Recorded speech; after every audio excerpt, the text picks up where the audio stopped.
Hello again. The Practical Animal Channel is dedicated to the public understanding of conservation through interviews with conservationists. These are their stories. Today's guest is an expert on bald eagles. Ali Gustavson is the education officer at the Ameeican Bald Eagle Foundation in Alaska. Bald eagle conservation is a success story. Bald eagles were delisted in 2007. There are 70,000 bald eagles in North America, with 30,000 in Alaska. If you're a student, watch to the end for final year project ideas that will be relevant to those working with ambassador birds. I began by asking Ali what the Bald Eagle Foundation does.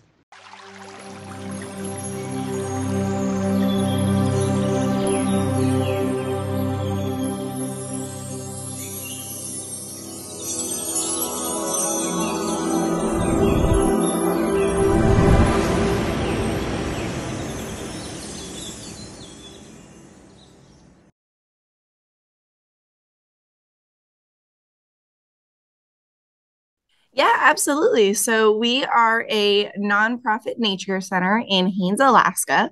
And we are a raptor center as well as a natural history museum. So we have over 200 specimens of Southeast Alaska natural history in our museum.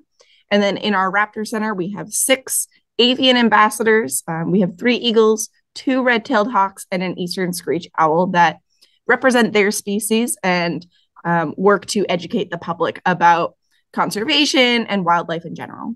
Can you describe your own connection, please, Ali, with bald eagles? How did you get into all this? Yeah, absolutely. So I grew up in Maine, which is all the way on the east coast of the US. And my family went camping on this lake in which there was a nesting pair of bald eagles. So every time we were out camping, we would get to see kind of this pair of eagles, and it was always a big sight.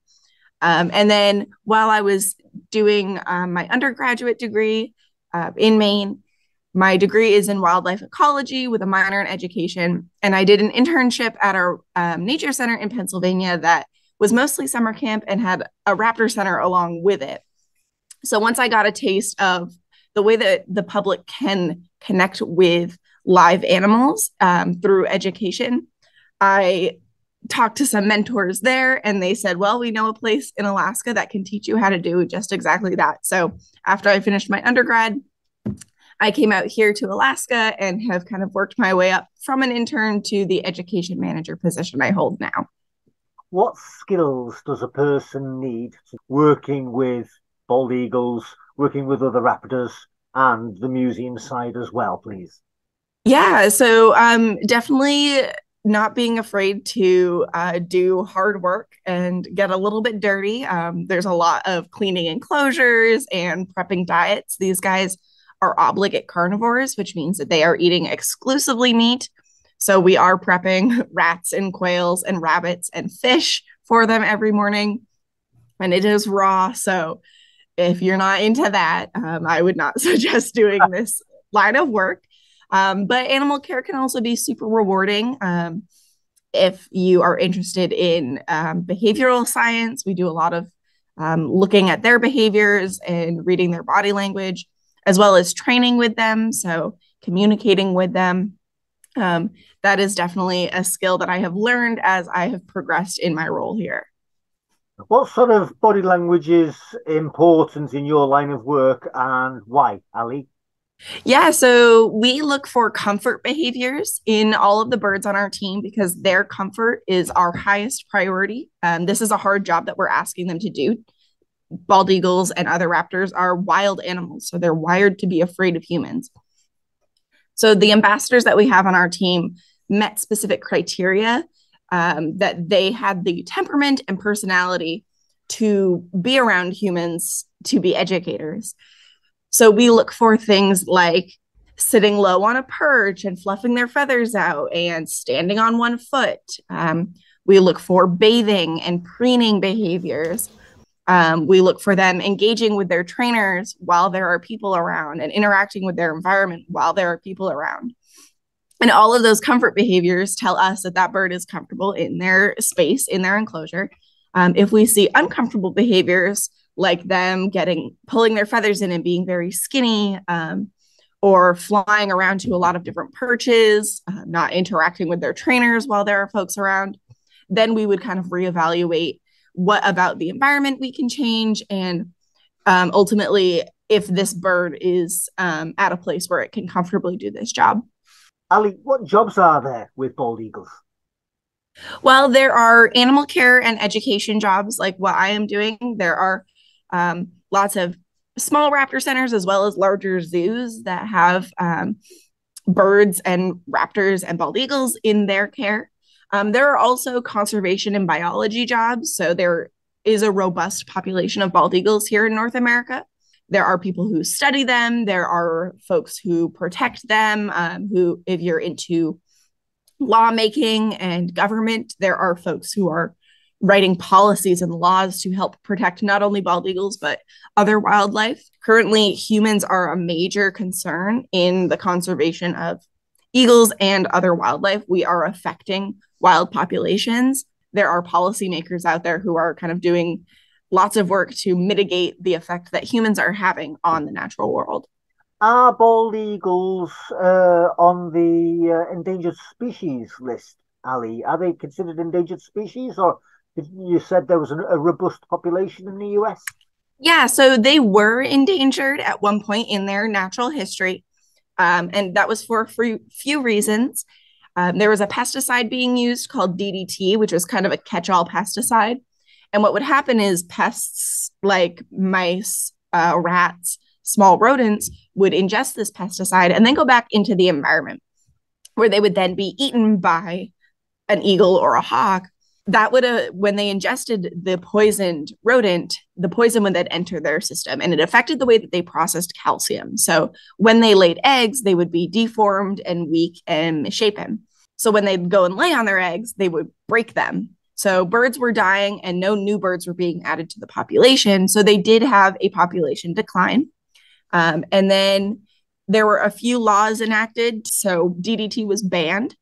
And then there were a few different acts. The Migratory Bird Treaty Act, which was between the US and Canada, the Bald and Golden Eagle Act of 1940, and the Lacey Act, which prohibit the possession of any parts of an eagle. So hunting eagles for their feathers or for their talons, that was an issue in places as well, alongside the DDT.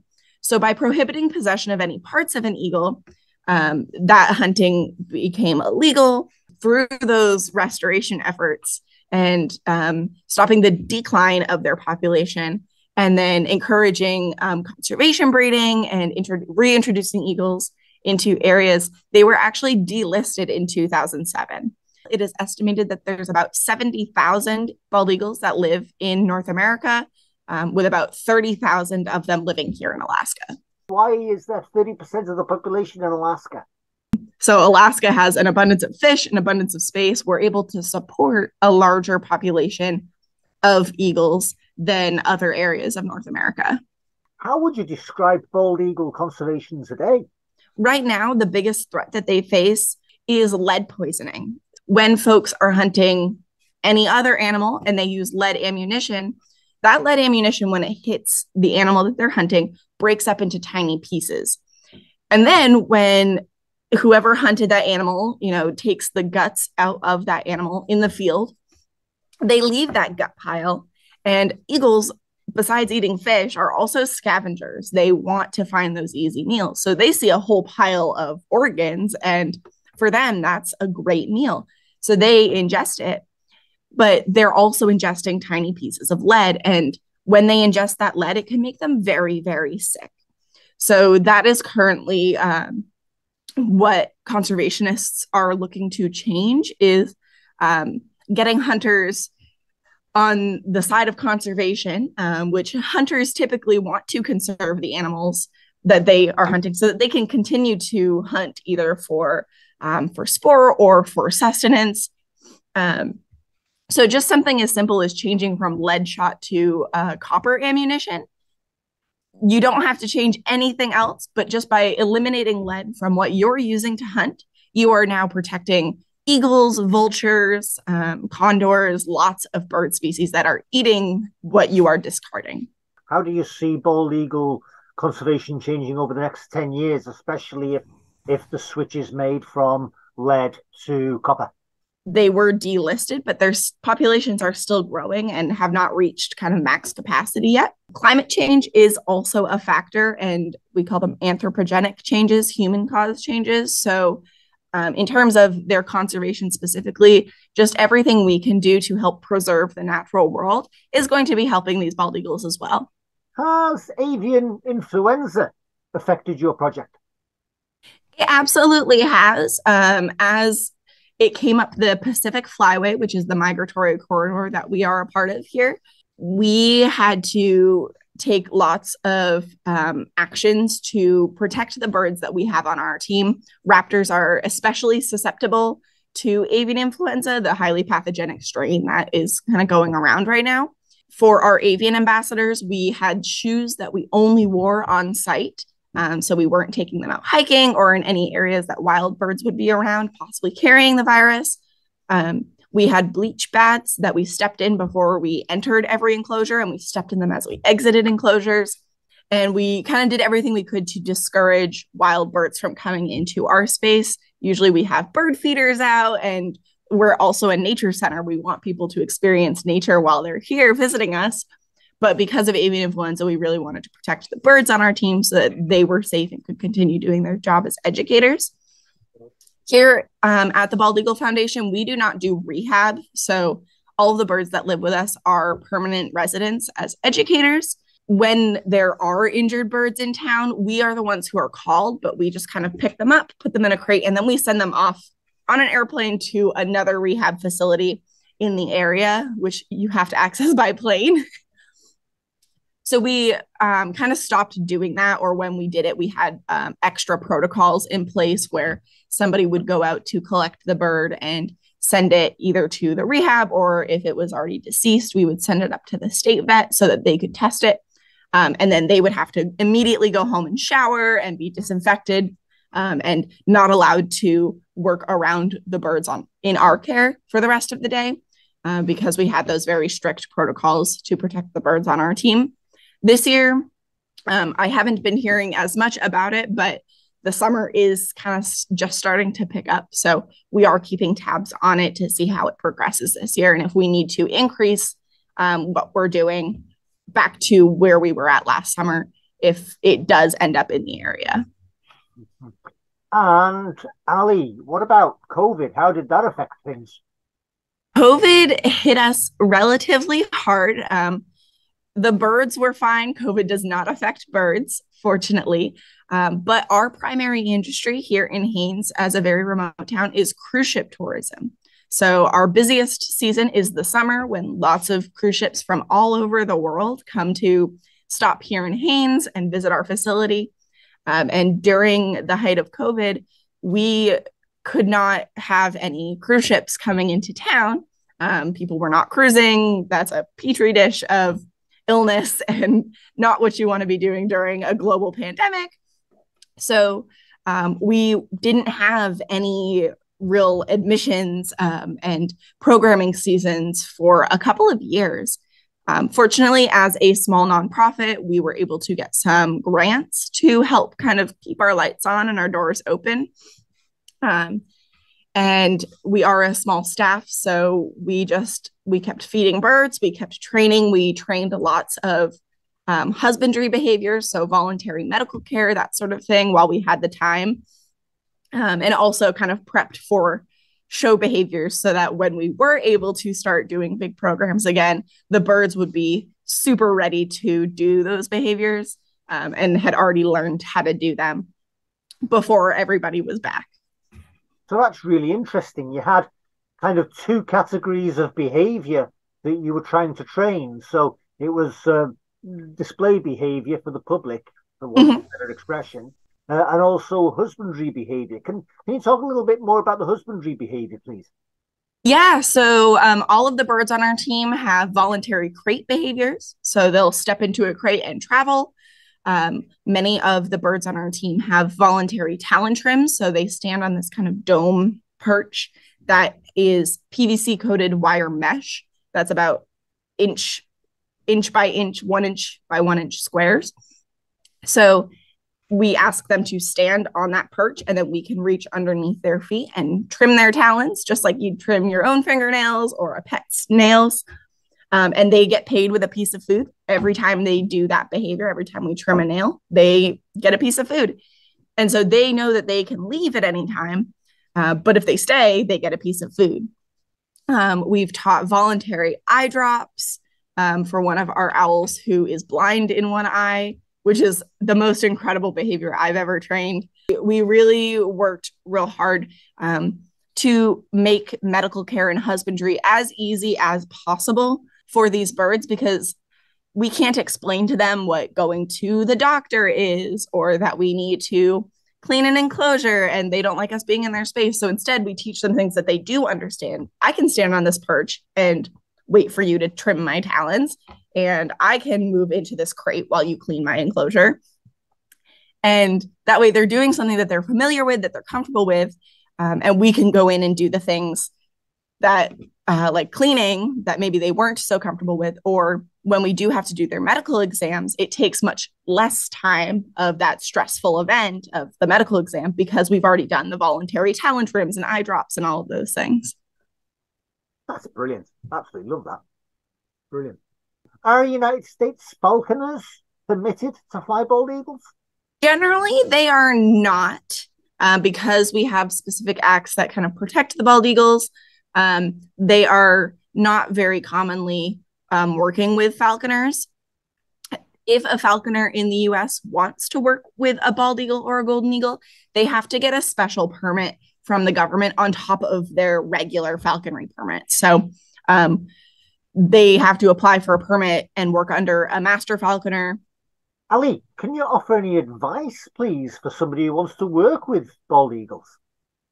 You just have to find somebody who is doing the thing that you want to do and ask them if you can help. Lots of folks start out as volunteers.